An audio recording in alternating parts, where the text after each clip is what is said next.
Sly Cooper is one of my favourite video game series, so I decided to rank them. Since there's only currently 4, maybe one day we'll get Sly 5, this won't be a tier list, but I will give a rank for each title as I explain why. However, I'm going to save Sly 4 for another video in the future, and because it's made by a different team. Let's start with the first game. What I love about the Sly Cooper series is its unique comic-styled stealth platformer gameplay. That's a mouthful. You're a sneaky thief from a long line of master thieves, and in Sly 1 you are trying to reclaim your family's book, The Thievius Raccoonus, that has been stolen by the Fiendish Five, who murdered Sly's father. Ouch, now that's pretty dark.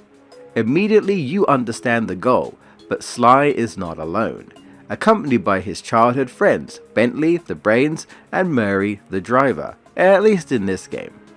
A plan is set to track down the Fiendish Five, travel to their lairs, take them out, and get the book back. For me, this game probably has the best story of all three. There's tension, mystery, action. Sly's cane lets you do just about anything. This cane is kinda ridiculous. You start off with basic moves, but slowly get more abilities as you recover the Thievius Raccoonus. There's something incredibly satisfying about sneaking around and hearing the sounds it makes as you do.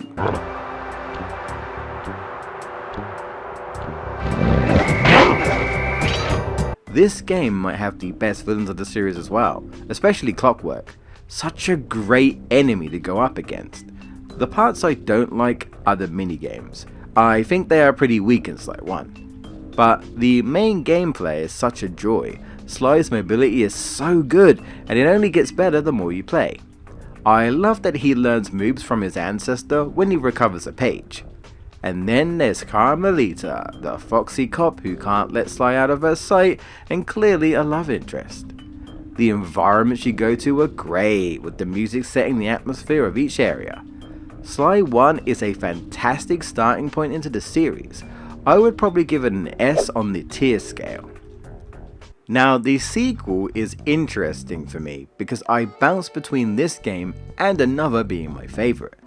Sly 2 I think though is a lot of people's favourite, which I can totally get. It feels like they took Sly 1 and improved on things. Bentley and Murray no longer take a back seat and are playable. In my opinion, they are really fun. When Sly is not good enough to take out the enemies, Murray comes in and cleans house.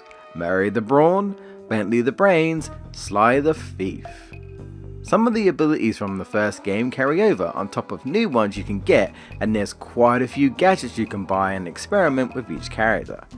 I think it's better that this game introduced the health system than what they did with Sly 1, so I'm gonna give it a plus in my book. But enemies do take more than one hit now. I also prefer the minigames this time around. Not perfect, but more enjoyable overall. This feels more like a team effort this time around. Everyone gets involved, and I love seeing Bentley lay out the plans and seeing either all of it coming together or all of it falling apart. The story this time is kinda weak though. It feels like they tried to bring back Clockwork in a cool way, but it wasn't cool and it wasn't really Clockwork. It does have Dimitri though, so there's that.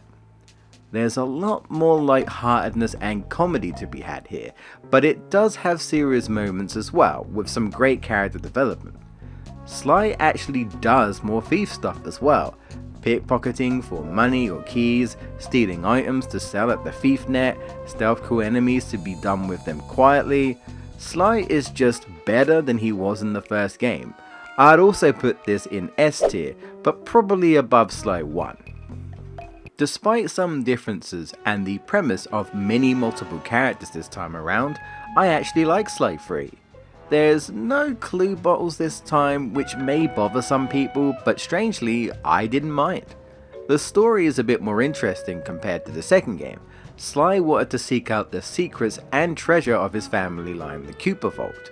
But someone already beat him to it, or should I say they are trying to beat him to it with high security. So the ultimate plan is to find a way past them and get into the vault. However, this time it would take a whole gang of professionals that they would need to recruit to perform the ultimate heist. traveling around the world searching for recruits, even teaming up with old foes while screwing over villains in each area, until we have our crew of experts in each field ready for the Cooper Vault. I don't love everything in Sly 3, but I do enjoy it a lot. The gameplay is pretty much the same as Sly 2, despite Bentley being in a wheelchair. With his tech, he is quite mobile. Sly 3 definitely feels like the last game. Sly seeing his ancestors' treasure as the endpoint, him and Carmelita finally admitting their feelings. Bentley even gets a girlfriend. Everyone kinda gets their happy ending to conclude the series nicely. Until Sly 4, that is. Sly 3 at times just feels like Sly 2 with a better story and more interesting foes. I would also give it the top rank. Probably is my favourite overall, and depending on who you ask, I probably will put it in front of everything. Now, you are probably thinking Sly 4 should be next, right? Well...